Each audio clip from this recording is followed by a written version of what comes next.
It's never a good idea to negotiate with a hostage taker, but when it's a NATO ally, there isn't much choice. The Trump administration has been trying to get back a Christian pastor detained in Turkey since October 2016, and when a possible deal at the sidelines of the NATO summit fell through, decided to drop the hammer.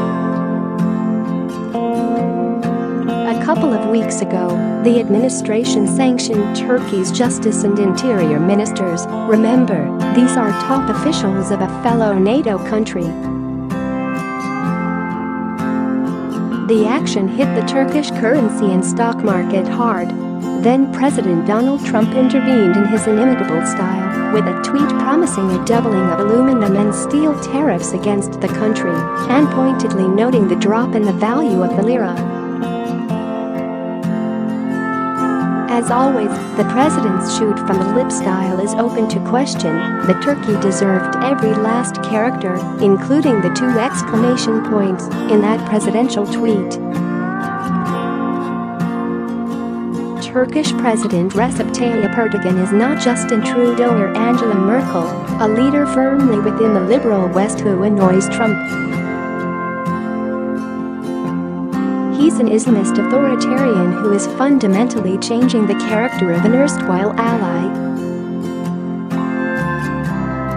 Erdogan's resort to hostage-taking as a tactic to gain leverage over allies, "It's not just us," is a barbarous throwback and a disgusting homage to rogue states like Iran and North Korea. He also has grabbed a Turkish-American NASA scientist and local employees of American consulates. The case against the pastor, the highest-profile case, is ludicrous. Andrew Brunson lived with his family in the seaside city, Izmir, for more than 20 years until the government, after Erdogan survived the coup, decided that he was guilty of aiding terrorist organizations and carrying out military espi-onage.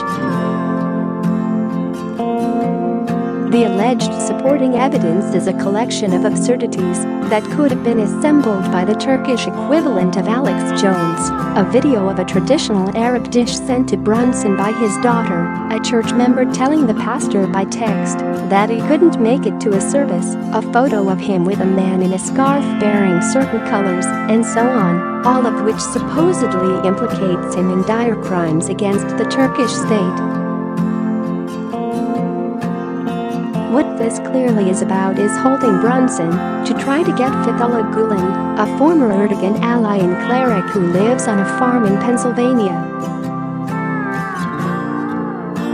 With great fervency but little evidence, the Turkish government accuses Gulen of being behind the shadowy July 15, 2016, coup that became an oc-casion for Erdogan to seize emergency powers and purge the state and civil society of his political enemies. Erdogan isn't even subtle about the agenda behind the seizure of Brunson. In a talk to police officers last year, he said, "They say, give us this certain pastor," meaning Brunson, to which Erdogan's rejoinder was, "You have another pastor in your hands, give him to us." This isn't a trade the US should be willing to make, but a swap of a Turkish woman held in Israel for links to Hamas in exchange for Brunson was reportedly discussed at the last NATO summit. When nothing ultimately came of it, although Brunson was released into house arrest, the crisis escalated to a different level. Erdogan blames an economic war for his country's dire economic straits. He should instead blame his own mismanagement. Turkey was already vulnerable to an end of the era of cheap capital, even before it pursued a course of confrontation with a country vastly richer and more powerful than it is. There were always going to be stresses in the US-Turkish alliance. Turkey views the Kurds as a threat, and we consider them allies.